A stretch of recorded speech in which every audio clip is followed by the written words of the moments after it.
S K super TMT, the long life TMT. ಮಧ್ಯಪ್ರಾಚ್ಯದಲ್ಲಿ ನಿಲ್ಲದ ತ್ರಿಕೋನ ಸಮರ, 3 ರಾಷ್ಟ್ರಗಳ ಜಿದ್ದಿಗೆ ವಿಶ್ವವೇ ತಲ್ಲಣ. ಬೇಷರತ್ ಶರಣಾಗತಿ ಎಂದಿದ್ದ ಟ್ರಂಪ್ ಷರತ್ತು. ಇರಾನ್, ಅಮೆರಿಕ ಮತ್ತು ಇಸ್ರೇಲ್ ವಿರುದ್ಧದ ದ್ವೇಷವನ್ನೇ ಉಸಿರಾಡಿದ ದೇಶ. ಇಸ್ರೇಲ್ ಅಸ್ತಿತ್ವದಲ್ಲಿಯೇ ಇರಬಾರದು ಅಂತ ಮರ್ಗಬರ್ ಅಮೆರಿಕ ಅಂದ್ರೆ ಅಮೆರಿಕದ ಸಾವಾಗಲಿ ಅಂತ 1979ರಿಂದಲೂ ತನ್ನ ಘೋಷವಾಕ್ಯವನ್ನಾಗಿ ಮಾಡಿಕೊಂಡಿತ್ತು. ಇಸ್ರೇಲ್ ಎದುರು ಎಲ್ಲಾ ಇಸ್ಲಾಮಿಕ್ ರಾಷ್ಟ್ರಗಳು ರಾಜಿ ಸಂಧಾನಕ್ಕೆ ನಿಂತರೂ ಇರಾನ್ ಮಾತ್ರ ಜಗ್ಗಲಿಲ್ಲ. ಅದರ ಜೊತೆಗೆ ಪರಮಾಣು ಶಕ್ತಿ ರಾಷ್ಟ್ರವಾಗಿ ಹೊರಹೊಮ್ಮಲು ಸಜ್ಜಾಗಿತ್ತು. ಇದು ಮುಂದೆ ಅಮೆರಿಕ ಹಾಗೂ ಇಸ್ರೇಲ್ಗೆ ಸದಾ ಕಂಟಕ ಅಂತ ಅರಿತ ಉಭಯ ರಾಷ್ಟ್ರಗಳು ಇರಾಕ್ ರೀತಿಯಲ್ಲಿಯೇ ಇರಾನ್ ಅನ್ನ ಸದೆಬಡಿಯಲು ಸಜ್ಜಾಗಿ ಫೆಬ್ರವರಿ 28ರಂದು ಭೀಕರ ದಾಳಿಯನ್ನ ನಡೆಸಿ ಅಯತುಲ್ಲಾ ಅಲಿ ಖಮೇನಿಯನ್ನ ಮುಗಿಸಿ ಹಾಕಿದ್ವು. ಟಾಪ್ ಲೀಡರ್ಗಳನ್ನ ಫಿನಿಶ್ ಮಾಡಿದ್ವು. ಇರಾನ್ ತನ್ನ ಹಾದಿಗೆ ಬಂದಾಯ್ತು ಅಂದುಕೊಂಡ್ವು. ಆದರೆ 26 ದಿನಗಳು ಕಳೆದರೂ ಕೂಡ ಇರಾನ್ ಜಗ್ಗುತ್ತಿಲ್ಲ. ಇನ್ನು ಮಧ್ಯಪ್ರಾಚ್ಯದಲ್ಲಿ ದಿನದಿಂದ ದಿನಕ್ಕೆ ಯುದ್ಧ ಸ್ಥಿತಿ ಕಾವೇರುತ್ತಿದೆ. ಉಭಯ ರಾಷ್ಟ್ರಗಳಿಗೆ ಇರಾನ್ ಕಂಟಕವಾಗಿ ಕಾಡ್ತಾ ಇದೆ. ಅಲ್ಲದೆ ಜಾಗತಿಕ ಅರ್ಥವ್ಯವಸ್ಥೆ ಹಾಗೂ ಪೂರೈಕೆಯ ಸರಪಳಿಯ ಮೇಲೂ ಕೂಡ ಗದಾಪ್ರಹಾರ ಮಾಡಿದೆ. ಈಗ ಅಮೆರಿಕ, ಇಸ್ರೇಲ್ ಮೆತ್ತಗಾದಂತಾಗಿವೆ. ಸ್ವತಃ ಟ್ರಂಪ್ ಬಾಯಿಯಿಂದಲೇ ಸಂಧಾನದ ಮಾತುಗಳು ಬರುತ್ತಿವೆ. ಇರಾನ್ ಜೊತೆಗೆ ಯುದ್ಧ ನಿಲ್ಲಿಸೋಕೆ ಅಮೆರಿಕ 15 ಷರತ್ತುಗಳನ್ನು ಹಾಕಿದೆ. ಟ್ರಂಪ್ ಏನೋ 15 ಸಂಧಾನ ಸೂತ್ರಗಳನ್ನು ಇರಾನ್ ಮುಂದೆ ಇಟ್ಟಿದ್ದಾರೆ. ಆದರೆ ಇರಾನ್ ಇದಕ್ಕೆ ಒಪ್ಪಿಕೊಳ್ಳುತ್ತಾ ಅನ್ನೋದೇ ಡೌಟು. ಈಗಾಗಲೇ ಅನೇಕ ಬಾರಿ ಇರಾನ್ ಟ್ರಂಪ್ರನ್ನ ಲೇವಡಿ ಮಾಡಿದೆ. ಯುದ್ಧ ನೀವು ಹೇಳಿದಾಗ ಅಲ್ಲ, ನಾವು ಹೇಳಿದಾಗ ನಿಲ್ಲುತ್ತೆ ಅಂತ ಇರಾನ್ ಖಡಕ್ಕಾಗಿ ತಿರುಗೇಟನ್ನ ಕೊಟ್ಟಿದೆ.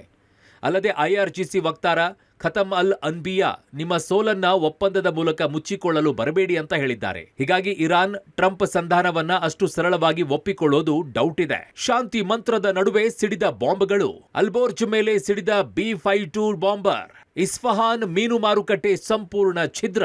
ಒಂದು ಕಡೆಗೆ ಟ್ರಂಪ್ ಮಾತುಕತೆ, ಸಂಧಾನ, ಶಾಂತಿ ಅಂತ ಮಾತನಾಡ್ತಾ ಇದ್ರೆ, ಮತ್ತೊಂದು ಕಡೆಗೆ ಅಮೆರಿಕದ ಪಡೆ ಇರಾನ್ ಮೇಲಿನ ದಾಳಿಯನ್ನ ಮುಂದುವರೆಸಿದೆ. ನಿನ್ನೆ ಅಷ್ಟೇ ಟ್ರಂಪ್ ಓವಲ್ನಲ್ಲಿ ಇರಾನ್ ಕದನ ವಿರಾಮಕ್ಕೆ ಸಜ್ಜಾಗಿದೆ ಅಂದಿದ್ರು.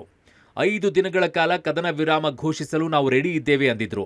ಆದರೆ ಅಮೆರಿಕದ ಪಡೆ ತನ್ನ B-2 ಬಾಂಬರ್ ಬಳಿಕ B-52 ಬಾಂಬರ್ನಿಂದ ಇರಾನ್ನ ಅಲ್ಬೋರ್ಜ್ ಕೈಗಾರಿಕಾ ಪ್ರದೇಶದ ಮೇಲೆ ದಾಳಿಯನ್ನ ಮಾಡಿದೆ. ಕ್ಷಿಪಣಿ ಉತ್ಪಾದನಾ ಹಾಗೂ ರಕ್ಷಣಾ ಸಲಕರಣೆಯ ಉತ್ಪಾದನೆ ಮಾಡುತ್ತಾ ಇದ್ದ ಕಾರ್ಖಾನೆಗಳನ್ನೇ ಗುರಿಯಾಗಿಸಿಕೊಂಡು ದಾಳಿಯನ್ನ ಮಾಡಿದೆ.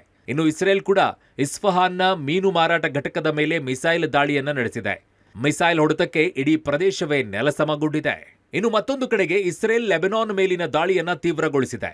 ಹಿಜ್ಬುಲ್ಲಾ ಬಂಡುಕೋರರ ಕೇಂದ್ರ ಸ್ಥಾನವಾಗಿರುವ ದಕ್ಷಿಣ ಲೆಬನಾನ್ ಮೇಲೆ ದಾಳಿ ಇಟ್ಟಿರುವ ಇಸ್ರೇಲ್ 9 ಜನರನ್ನ ಬಲಿ ಪಡೆದಿದೆ.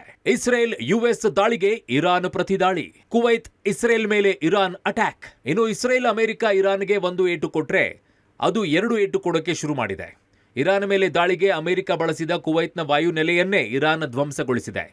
ಕುವೈತ್ನ ವಿಮಾನ ನಿಲ್ದಾಣ ಮತ್ತು ಇಂಧನ ಟ್ಯಾಂಕ್ಗಳನ್ನೇ ಇರಾನ್ ಹೊಡೆದುರುಳಿಸಿದೆ. ಇತ್ತ ಇಸ್ರೇಲ್ ಮೇಲೂ ಕೂಡ ದಾಳಿಯನ್ನ ನಡೆಸಿದ್ದು ತೈಲ ಘಟಕದ ಮೇಲೆ ದಾಳಿ ಇಟ್ಟಿದೆ. ಇರಾನ್ ಬಳಿಕ ಇಸ್ರೇಲ್ ಮೇಲೆ ಹಿಜ್ಬುಲ್ಲಾ ಬಂಡುಕೋರರು ದಾಳಿ ನಡೆಸಿದ್ದಾರೆ.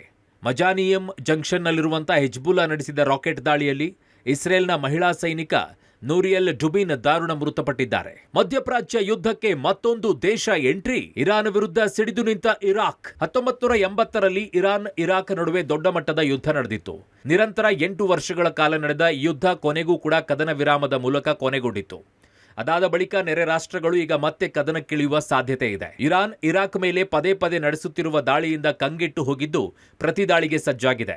ಇರಾಕ್ ಸರ್ಕಾರ ತನ್ನ ಭದ್ರತಾ ಪಡೆ ಹಾಗೂ ಅರೆಸೇನಾ ಪಡೆಗಳಿಗೆ ಪ್ರತಿದಾಳಿ ಮಾಡಲು ಸೂಚಿಸಿದ್ದು ಇರಾಕ್ ಎಂಟ್ರಿ ಆಗುವ ಸಾಧ್ಯತೆ ಇದೆ. ಮಧ್ಯಪ್ರಾಚ್ಯ ಅಖಾಡಕ್ಕೆ ಫೋರ್ಟ್ ಬ್ರ್ಯಾಗ್ ಪಡೆ. ಇರಾನ್ನತ್ತ ಹಾರಲು ಸಜ್ಜಾಗಿರುವ ಸೇನಾ ಪಡೆ. US ಶಾಂತಿ ಮಂತ್ರ ಹೇಳುತ್ತಿದ್ರೂ ಮಧ್ಯಪ್ರಾಚ್ಯದಲ್ಲಿ ತನ್ನ ಸೇನಾಪಡೆ ಹೆಚ್ಚಿಸುತ್ತಲೇ ಇದೆ.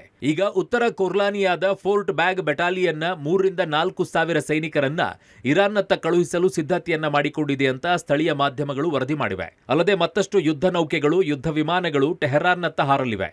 ಇನ್ನು ಹಾರ್ಮುಜ್ ಜಲಸಂಧಿ ವಿಚಾರದಲ್ಲಿ ಇರಾನ್ ಒಂದು ಖುಷಿಯ ಸುದ್ದಿಯನ್ನ ನೀಡಿದೆ. ಶತ್ರು ರಾಷ್ಟ್ರಗಳ ಹೊರತುಪಡಿಸಿ ಉಳಿದ ರಾಷ್ಟ್ರದ ಹಡಗುಗಳು ತಮ್ಮ ಪ್ರಯಾಣವನ್ನ ಕೈಗೊಳ್ಳಬಹುದು. ಆದರೆ ನಿರ್ಗಮಿಸುವ ಹಡಗುಗಳು ಗುರಿ ತಲುಪುವವರೆಗೂ ನಿರಂತರ ಇರಾನ್ ಸಂಪರ್ಕದಲ್ಲಿರಬೇಕು ಅಂತ ಷರತ್ತನ್ನ ಇಟ್ಟಿವೆ. ಸದ್ಯ ಇರಾನ್, ಇಸ್ರೇಲ್ ಮತ್ತು ಅಮೆರಿಕ ನಡುವಿನ ಯುದ್ಧ ದಿನಕ್ಕೊಂದು ಆಯಾಮ ಪಡಿತಾ ಇದೆ. ಟ್ರಂಪ್ ಒಬ್ಬ ರಾಜಕಾರಣಿಯಾಗಿ ಹಾಗೂ ಉದ್ಯಮಿಯಾಗಿ ಯುದ್ಧವೆಂಬ ಪಗಡೆಯಾಟದಲ್ಲಿ ಕಾಯಿ ಮುನ್ನಡೆಸ್ತಾ ಇದ್ದಾರೆ ಅಂತ ಅಂದಾಜಿಸಲಾಗಿದೆ. ಸದ್ಯ ಬಿದ್ದಿರುವ ಮಾರುಕಟ್ಟೆಯಲ್ಲಿ ಕೊಂಚ ಚೇತರಿಕೆ ಕಂಡು ಬಂದಿದೆ. ಇದಕ್ಕೆ ಶುಕ್ರವಾರದವರೆಗೆ ಘೋಷಿಸಿರುವ ಕದನ ವಿರಾಮವೇ ಕಾರಣ ಎನ್ನಲಾಗಿದೆ. ಇದು ಎಷ್ಟು ನಿಜವೋ ಸುಳ್ಳೋ ಎಂಬುದು ಇನ್ನಷ್ಟೇ ಖಾತ್ರಿಯಾಗಬೇಕಿದೆ. News desk, public TV.